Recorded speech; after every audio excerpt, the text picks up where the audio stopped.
الرحمن الرحیم۔ خط نستعلیق میں ہم نے سین کی تختی کاف تک پہنچائی تھی۔ آج کے سبق میں ہم کاف کے بعد والے جو حروف ہے وہ لکھیں گے۔ تو کاف کے بعد لام کا نمبر آتا ہے۔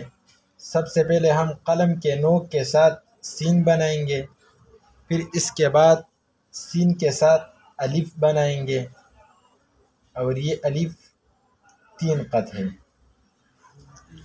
پھر اس کے بعد ہم صاد اور سین والا جو گولائی ہم نے بنائی تھی مفردات میں، وہی گولائی یہاں پر ہم بنائیں گے۔ 3 قط اس طرف ڈالیں گے، 3 قط نیچے کی طرف، اور 1 قط یہاں پر ڈالیں گے۔ پھر اس کے بعد ہم گولائی بنائیں گے، قلم کو موٹا کریں گے اور اوپر کی طرف جائیں گے۔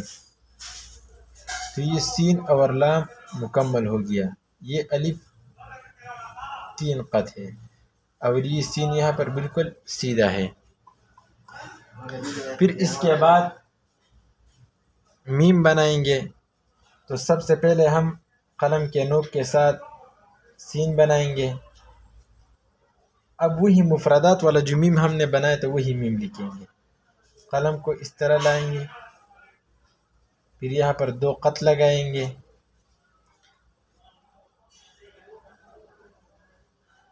اور پھر قلم کو ہم نیچے کی طرف الف بنائیں گے، میم۔ یہ الف 5 قط ہم بنائیں گے۔ پھر اس کے بعد نون کا نمبر آتا ہے، تو ہم پہلے سین بنائیں گے۔ اب اس جگہ کو ہم پر کریں گے اور اس کو تھوڑا سا موٹا بنائیں گے۔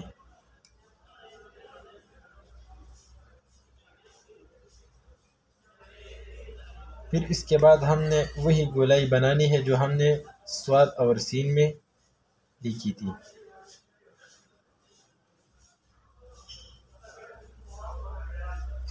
اس جگہ کو بالکل ہم قلم کے نوک کے ساتھ بنائیں گے۔ 2 قط یہاں پر، 3 قط آگے کی طرف ہم ڈالیں گے اور 3 قط نیچے کی طرف۔ اب اس کے بعد ہم گولائی بنائیں گے، تو قلم کو یہاں سے ہم موٹا کریں گے اور اوپر کی طرف جائیں گے۔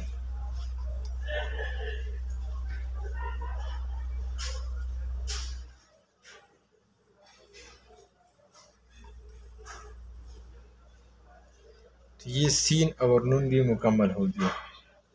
اور یاد رکھو یہ جگہ ہم قلم کے نوک کے ساتھ ہم نے بنانی ہے تاکہ یہ بالکل سیدھی آ جائے۔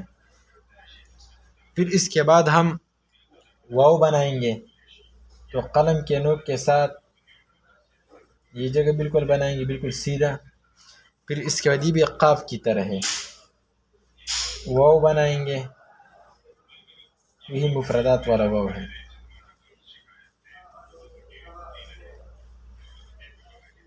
تو یہ سین اور واو بھی مکمل ہو گیا۔ پھر اس کے بعد یا کا نمبر آتا ہے،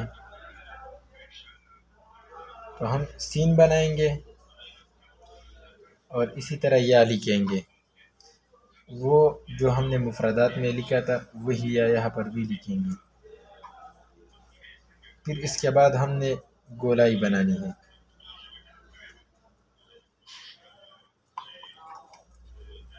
یہاں تک قلم کو پتلا چلائیں گے، پھر اس کے بعد ہم قلم کو موٹا چلائیں گے اوپر کی طرف۔